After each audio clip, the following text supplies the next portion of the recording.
Now, from 21Alive Plus, this is your Fastcast. Good morning, and thanks so much for joining us on your Thursday. There's a live look, dark and early outside.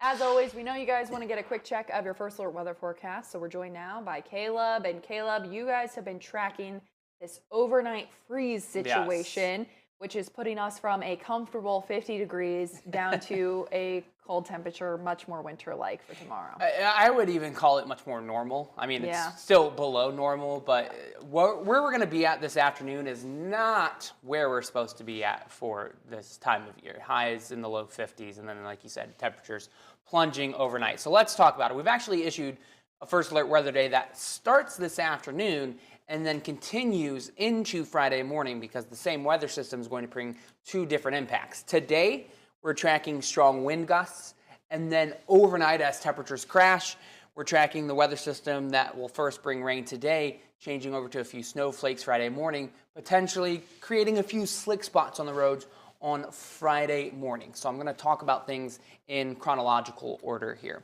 The wind gusts this afternoon expected to pick up around the noon hour or so, give or take an hour or two, and then continue into the afternoon. Some of these numbers quite high.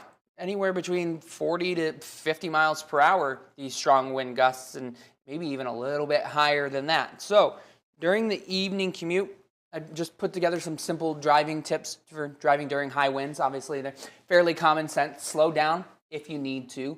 I know some of us, or at least most of us who have driven during high winds, have felt the wind blowing us back and forth, so keeping both hands on the steering wheel, obviously good information as well. And then you want to watch out for like high-profile vehicles, semi-trucks, tall vehicles, because they're going to have a little bit more difficult time navigating on the roads thanks to the high winds this afternoon. Now let's talk about the rain. First alert satellite and radar is showing right now a few very light rain showers already reaching the ground in Auburn, Angola, Fremont, LaGrange, passing through Kendallville a little bit earlier.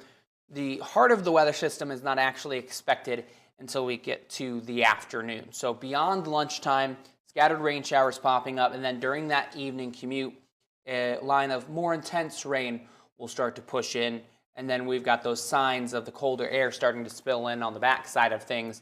By 11 o'clock tonight or so, we could see a little bit of rain-snow mix, and then a few very light, not expecting accumulations, snow showers by the time we get to Friday morning. This is really just evidence of that cold air that's spilling in because we are dropping in temperature quickly. This afternoon, we'll be in the upper 40s and low 50s, and then you can see all of that cold air starting to surge in from the west. By about 9:45 tonight, temperatures are in the mid-30s for LaGrange, Kendallville, Columbia City, but we're still in the 40s along and east of I-69.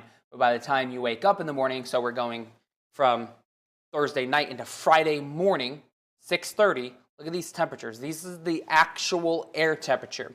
18 degrees in Fort Wayne, 17 degrees in Columbia City, 20 in Paulding and Van Wert, Ohio. So we have a very cold start to your Friday, so you can understand why we're a little bit concerned about the Friday morning commute. So I'm putting the travel tracker for Friday morning at the caution level because slick spots are possible on the Friday morning commute, Jess. So that's why we've issued the first alert weather day. Really, that's the thing that we're concerned with over the next 24 hours is the possibility of what we're calling a flash freeze. Essentially, we've got moisture that's left over from the rain, temperatures crashing on the back side of things, and could mean a few icy spots on the roads for Friday morning. Us morning workers have had a tough go of it on these morning commutes lately, Caleb. Yeah, they've been tricky, whether it's been the snow or just a little bit of black ice or maybe even a little bit more that what we could experience tomorrow morning. I will say I have no clue what schools are going to do for delays or cancellations. I don't work for the schools. They don't pay me. So I have no idea whether they're going to delay or cancel because they're going to make their own judgments tomorrow morning. So just stay tuned with 21Alive. We'll have the full list of delays and closures, and you can find that on the 21Alive First Alert Weather app, too. AKA, don't email Caleb demanding that there be a school delay tomorrow morning. Yeah, I'm not Curtis, unfortunately. Yeah.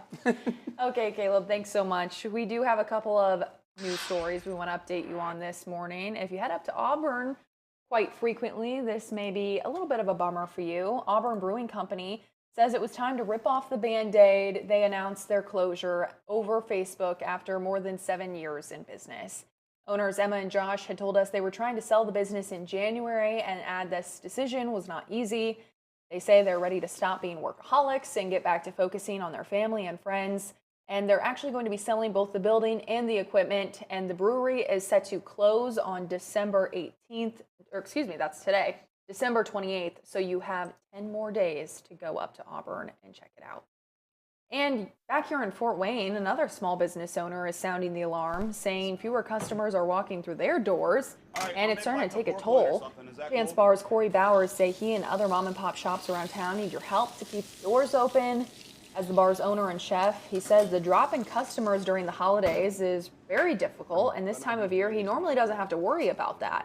He says some of the days are packed and then 2 weeks go by and barely anyone comes in.